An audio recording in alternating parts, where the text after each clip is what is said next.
හහා 2026 video එකක් දාන්න බැරුණා.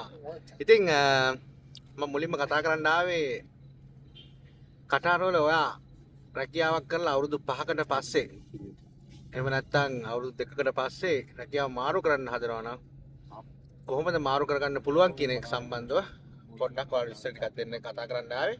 මොකද අවුරුදු 5කට පස්සේ හම්බෙන ග්‍රැජුවේට් එක කීයද? අවුරුදු 2ක් වැඩ කරලා ජොබ් එකෙන් ආයි වුණොත් හම්බෙන ග්‍රැජුවේට් එක කීයද?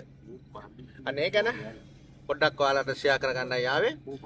කොහොමද තමන් වැඩ කරන කම්පැනි එකෙන් තව අලුත් කම්පැනි එකට යන්නේ? එහෙම නැත්නම් කරන රස්සාව කරන ජොබ් එකෙන් අයින් වෙලා වෙන ජොබ් එකකට යන්නේ. හැබැයි යන්න පුළුවන්ද කියන එක ප්‍රශ්නයක්. ඉතින් මේ යන්න පුළුවන්. ඉතින් අවුරුදු 2ක් ඇග්‍රීමන්ට් එක ඉවරනාට පස්සේ තමන් කැමති ජොබ් එකකට යන්න පුළුවන්. ඒක අනිවාර්යෙන් කම්පැනි එක NOC එක දෙන්න ඕනේ. NOC එක ගන්න පුළුවන් අවුරුදු 2කට පස්සේ. එහෙනම් මේ සම්බන්ධව සම්පූර්ණ විස්තරේ දිගටම වීඩියෝ එකත් එක්ක ඉන්න සම්පූර්ණ විස්තරය මම ඔයාලට අරන් එන්නම්. කොහොමද අවුරුදු 2කින් තවත් ජොබ් එකකට යන්නේ කියන එක. ඕකේ. ඉතින් ඒක අවුරුදු 2කින් යන්න පුළුවන් NOC එක ගත්තනම් අවුරුදු 2කින් කම්පැනි එකකට යන්න පුළුවන්. කොහොමද ග්‍රැජුවේට් එක හදන හැටි තමයි මම කතා කරන්න ඕනේ. ග්‍රැජුවේට් එක හදන හැටි කතා කරනවා නම් අවුරුදු 2ක් වැඩ කරොත් හිතන්නකෝ ඔයාගේ බේසික් සැලරි එක 2000යි කියලා. බේසික් සැලරි එක 2000යි නම් අවුරුදු 2ක් නම් බේසික් 2000 දවස් 30න් බෙදන්න ඕනේ. එතකොට හිතන්නකෝ 2000 දවස් 30න් බෙදුවම කීයද? හිතන්නකෝ 70යි කියලා. 65ක් වගේනේ.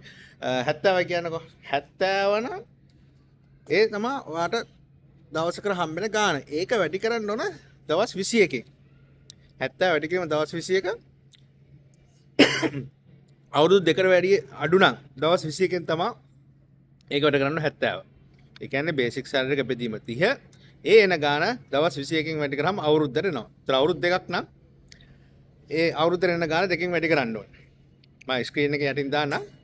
එතකොට අවුරුදු 5ට වැඩි නම් ඔයාලට හම්බෙන්නේ බේසික් සැලරි එක 30න් බෙදලා 28න් වැඩි කරන්න ඕනේ.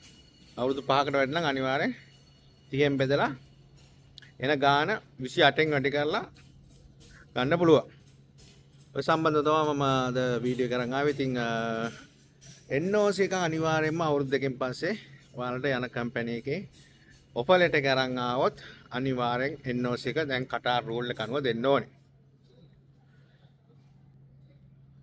ඉතින් ඒකින්ද ඔෆර් ලෙටර් එකක් ඔයාට තමයි වැඩ කරන අවුරුදු 2කින් හරි දැන් ඔයා ඉන්න ජොබ් එකකින් ඔයාට ඒක සෙට් වෙන්නේ නැත්නම් අවුරුදු 2කින් පස්සේ නැත්නම් අවුරුදු 5න් පස්සේ ඔයාට එකම කම්පැනි ඉන්න ඕනේ.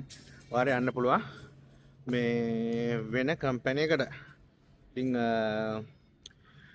ඒක අනිවාර්යෙන් හැබැයි ඉතින් ඔයා ජොබ් එකක් හොයාගද්දි ඉන්න කම්පැනි එකට වැඩිය හොඳ තැනකට යනවා නම් සමහරකට ඉන්න කම්පැනියේ පඩි අඩු වුණත් සමහරගේ ජොබ් සිකියුරිටි එක හොඳ වෙන්න පුළුවන්. ඔයාට වෙන කම්පැනි එකකින් වැඩියෙන් පඩි දෙනවා කියලා සමහරවිට මාස 6කින් අයින් කරන්න පුළුවන්. මොකද අලුතෙන් යන කම්පැනි අහපම මාස 6ක ප්‍රොබේෂන් පීරියඩ් එකක් හම්බෙනවා.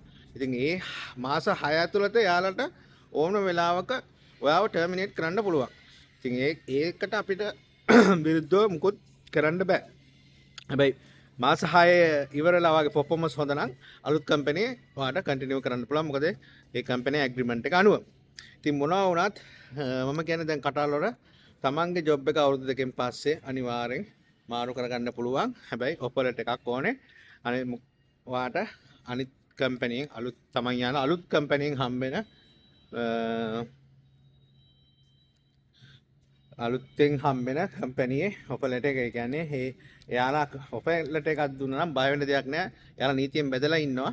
ඔයා රිසිග්නේෂන් එක දුන්නට පස්සේ රිසිග්නේෂන් එකේ අනුමත කරා කියලා සීල් එක ගහලා ඔයා අලුතෙන් යන කම්පැනියට දුන්නාට පස්සේ අලුත් කම්පැනි ඔයාගේට වීසා ගහනවා. ඉතින් ඔය සම්බන්ධව තමයි කතා කරන්න ආවේ. ඉතින් අවුරුදු 5ට අඩු වෙන නම් ග්‍රැජුවිටි එක බේසික් සැලරි එකට තමයි හදන්නේ. හැබැයි මාසික නෝටිස් පීරියඩ් එකක් තමයි දෙන්න ඕනේ.